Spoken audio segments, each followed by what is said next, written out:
아침에 일어나자마자 딱 3분만 이걸 해보세요. 딱 3분이면 몸에 쌓였던 독소들이 빠져나가기 시작합니다. 뭐 어떤 특별한 장비나 비용이 드는 것도 아니고요. 정답부터 말씀드리면 바로 이 코코넛 오일 한 스푼을 3분 동안 입에서 머금고 있는 거예요. 제가 커뮤니티에 글을 하나 올렸는데 항상 더부룩하고 장이 안 좋다, 피부 트러블이 심하고 유산균을 먹어도 소용이 없는 것 같다, 어디서부터 시작해야 될지 모르겠다는 분들이 많으셨어요. 사실 이거 다 우리 몸에 쌓인 독소들, 염증들 때문이죠. 제가 10년 동안 겪은 문제들이기도 합니다. 이 중에 하나라도 해당되시는 분들은 오늘 영상이 정말 큰 도움이 되실 거예요. 그래서 오늘은 왜 이게 독소를 빼내는 건지, 정확히 언제 어떻게 어떤 오일로 해야 하는 건지, 그리고 독소들을 빼낼 수 있는 저만의 꿀팁까지 모두 다 아주 구체적으로 말씀드리겠습니다. 이 간단한 입에 머금는 거 하나가 왜 독소를 빼내주는 걸까요? 어렵게 느껴지실 수 있으니까 쉽게 설명드리면, 이 입은 그냥 음식 통로가 아니라 이 소화, 면역, 미생물 균형이 시작되는 첫 관문이에요. 우리가 음식을 씹을 때 소화는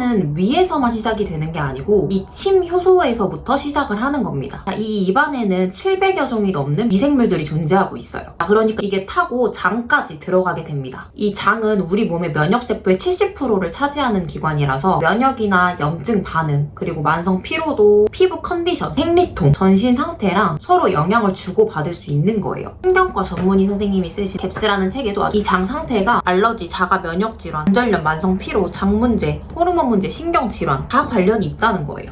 그러니까 예를 들어서 피부 문제가 있으면 장 상태가 안 좋을 수 있는 확률이 높다라는 말이 괜히 나오는 게 아닙니다. 실제로 이 장이랑 피부 투기라고 하는 개념이 있어요. 피부 트러블이 잦은 분들은 장 상태가 안 좋을 확률이 굉장히 높은 거예요. 그래서 많은 분들이 장이랑 구강 상태, 면역, 그리고 간을 따로따로 생각을 하시지만 사실 충치도 간이나 장이 안 좋았기 때문에 생기는 문제라고 보실 수 있거든요. 그 정도로 이 시스템은 하나의 흐름이라고 보시면 됩니다. 그러니까 어떤 단계든 망가지게 되면 그 위아래 단계가 같이 부담을 받는 구조인 거예요. 이게 별거 아닌 것 같아도 정말 중요한 포인트입니다. 그러면 이걸 어떻게 해결해야 될까요? 바로 이런 간단하게 할 수 있는 게 집에서 할 수 있는 오일 풀링입니다. 제가 막 개발해서 말씀드리는 게 아니라 인도 전통의학 아유르베다에서 오래전부터 사용해온 구강관리 방법입니다. 입안에 오일을 머금고 천천히 움직여주면서 물리적으로 이 구강 내 잔여물, 세균, 찌꺼기를 제거해주는 거예요. 그럼 언제 어떻게 해야 할까요? 아주 간단해요. 아침에 일어나자마자 양치를 하기 전에, 세안을 하기 전에 코코넛 오일이나 엑스트라 버진 올리브유를 한 스푼 떠서 3, 4분 동안 입에 머금고 있는 거예요. 저는 따로 시간을 빼는 것보다 아침에 일어나자마자 한 스푼 먹고 뭐 스트레칭을 하건 샤워를 하건 그렇게 합니다. 한 스푼이라는 양은 개인마다 구강 크기에 따라서 달라질 수 있기 때문에 오물오물거릴 수 있는 정도의 양이면 됩니다. 3, 4분 정도 머금고 있으면 이 오일이랑 침 효소가 섞이면서 혈액 속에 있는 독성 물질들을 가지고 나오거든요. 그리고 주의하실 점은 이 3, 4분 동안 머금은 이 오일은 절대 삼키시면 안 돼요. 이 안에 세균, 찌꺼기, 독성 물질들이 나왔는데 이걸 다시 삼키면 독성 물질을 삼키는 거랑 똑같은 거죠. 그래서 시간이 지나면 뱉어봅니다. 노르스름하고 아주 끈적한 우유 같은 그런 색깔이 나오거든요. 이게 바로 세균이랑 독소 물질들, 그런 게 나왔다는 뜻입니다. 정확히 하는 방법은 제가 아래 고정 댓글에 보기 쉽도록 정리해두겠습니다. 그럼 왜 아침 공복에 해야 되는지 궁금하실 거예요. 밤새 몸이 회복 모드로 이 침 분비도 감소를 하기 때문에 구강 내 미생물이나 잔여물, 세균들이 정체되기 쉬운 환경이에요. 그래서 아침이 효과적인 시간이에요. 그리고 또 여기서 의문이 드실 거예요. 올리브유는 안 되나요? 결론부터 말씀드리면 됩니다. 엑스트라 버진 올리브유에도 식물성 폴리페놀 성분이 많기 때문에 항산화랑 항염 기능이 있어요. 그리고 이 코코넛 오일의 경우에도 라우르산이라는 중세 지방산이 있는데 이 성분이 항균을 좀 더 도와준다고 연구들도 많고, 저는 코코넛 오일의 그 고소한 향을 아침에 느끼고 싶고 좀 더 입안을 코팅해준다 라는 느낌이 있기 때문에 코코넛으로 주로 하는 편입니다. 조금 더 점성이 있기 때문에 그게 불편하신 분들은 가볍게 엑스트라 버진 올리브유로 시작을 해보시면 좋아요. 두 가지 중에 그냥 너무 어렵게 생각하지 마시고 집에 있는 걸로 해보시면 됩니다.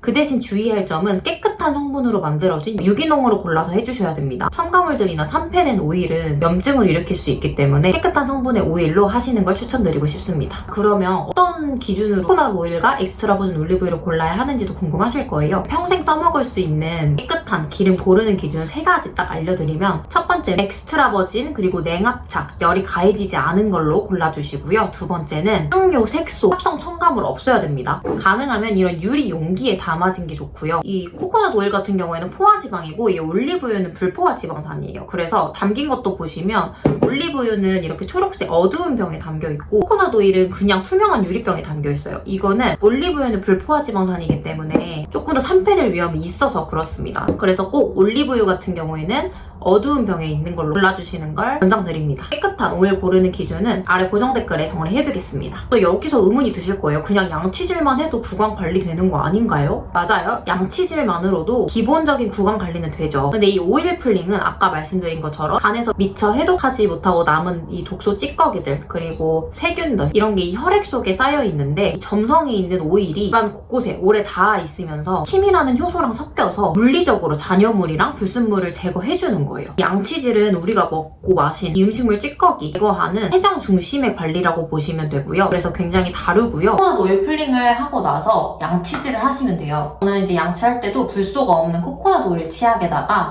소금을 한 꼬집 뿌려서 양치를 합니다.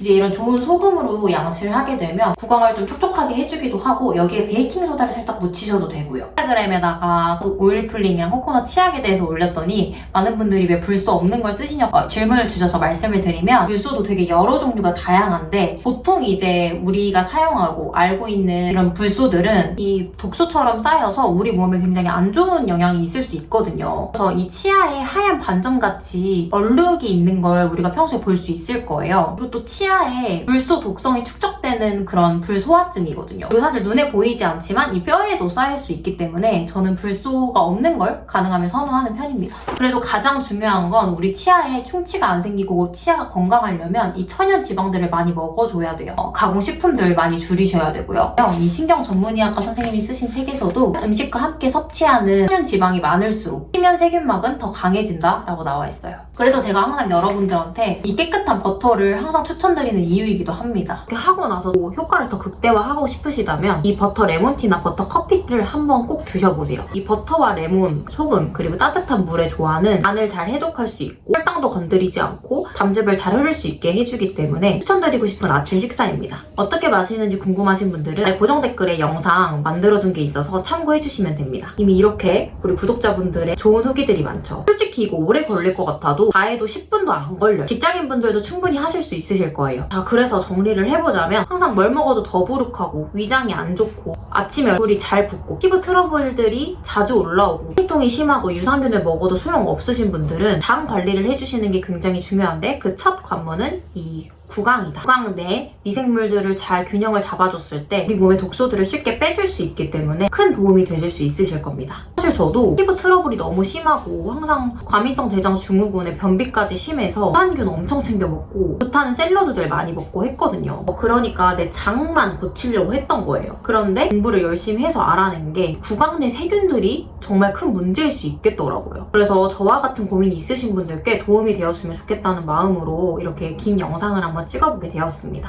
여러분들도 병원에 가서 약을 찾기 전에 이게 왜 내 몸에서 이런 일이 발생했을까? 라는 걸 한 번쯤 생각해보시면 좋을 것 같다는 생각이 들더라고요. 예를 들어서 역류성 식도염이 있어서 그 증상만을 누르려고 약을 먹어서 해결이 돼도 내 습관이 고쳐지지 않았기 때문에 다시 안 좋은 습관으로 돌아가면 재발이 되겠죠. 이 습관을 잘 만들어서 탄탄하게 다시 안 좋아지는 게 아니라 평생 고쳤다면 그 몸을 유지할 수 있도록 도와드리고 싶고 그게 제가 바로 유튜브를 하는 이유입니다. 제가 너무 힘들어봤기 때문에 정말로 병원에서 일하면서 느끼는 게 정말 많은 환자분들이 똑같은 문제로 계속 오세요. 같은 문제로. 그러니까 약을 먹어도 계속 오시는 거죠. 속이 안 좋다고 내시경을 해도 아무 원인이 없고. 자, 그래서 이렇게 사소하게 보일지라도 하나하나 습관을 바꿔나가다 보면 분명히 좋아지게 될 거예요. 앞으로도 구독해두시면 고통스럽지 않은 똑똑한 다이어트 라이프 스타일 이어가실 수 있으실 겁니다.